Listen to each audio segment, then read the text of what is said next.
Ça sera fini tout ça. C'est le premier jour du reste de la vie de Sandrine. Je buvais au minimum 3 bouteilles de vin par jour à la fin. Alcoolique depuis 5 ans, elle s'apprête à partir en cure.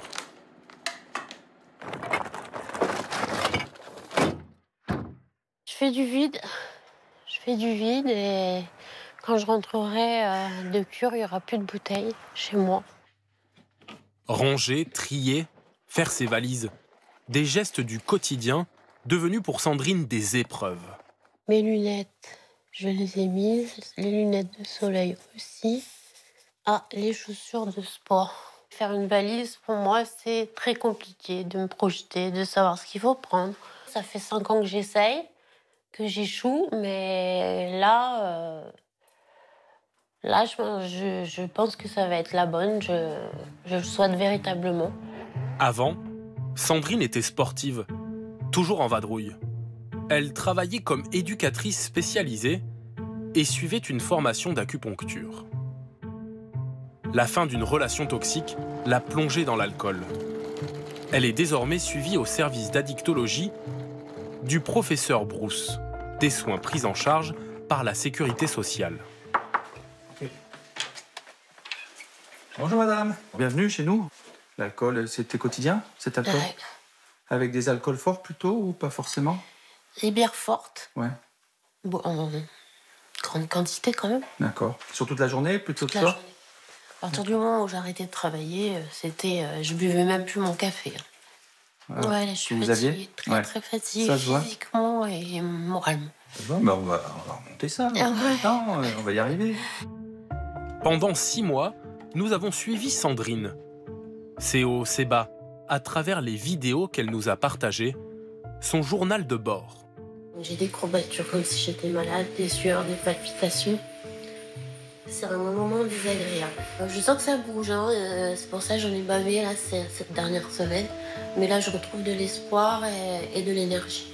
J'ai pensé à l'alcool, j'avais envie d'une bière, surtout avec le soleil. Et je ne l'ai pas fait. Pour éviter la rechute, Sandrine participe à toutes sortes d'ateliers, des activités manuelles, du sport Je souffle en montant. et des séances de psychologie de groupe obligatoires. Thème du jour, apprendre à gérer ses émotions. Est-ce que vous savez le sujet de ce matin? C'est quoi le risque à garder tout à l'intérieur? D'exploser. D'exploser, de se faire du mal, Oui, et je peux me faire du mal. de consommer.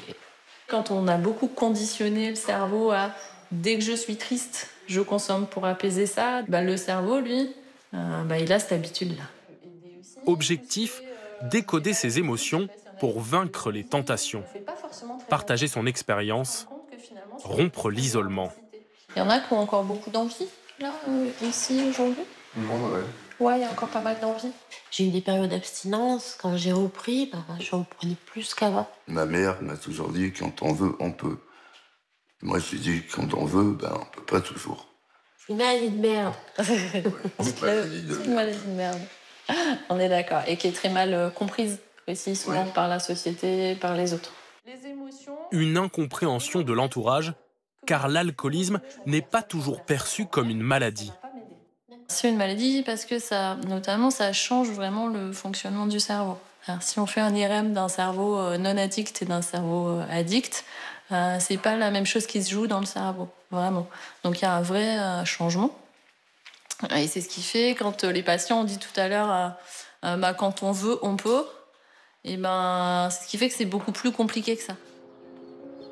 Au fil des semaines, Sandrine retrouve le moral.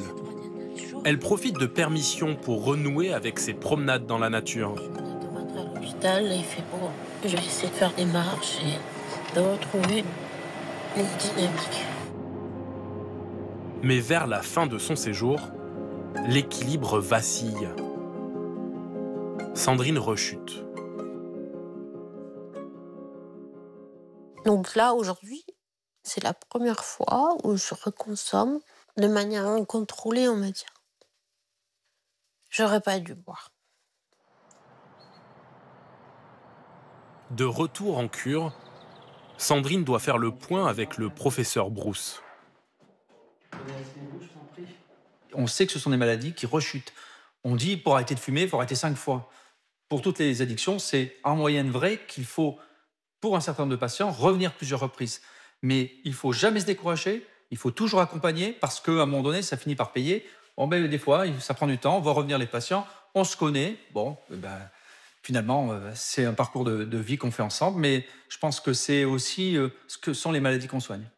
Merci, parce que tout le monde n'a pas le même discours. Hein.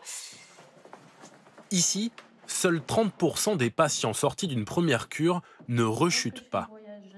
Sandrine, elle, en est à son 3e coup d'essai. Ouais, mais tu vois, 6 semaines, ça passe vite. Je suis à ma 10e cure. Et moi, 7e. J'essaye d'arrêter de culpabiliser, quoi. C'est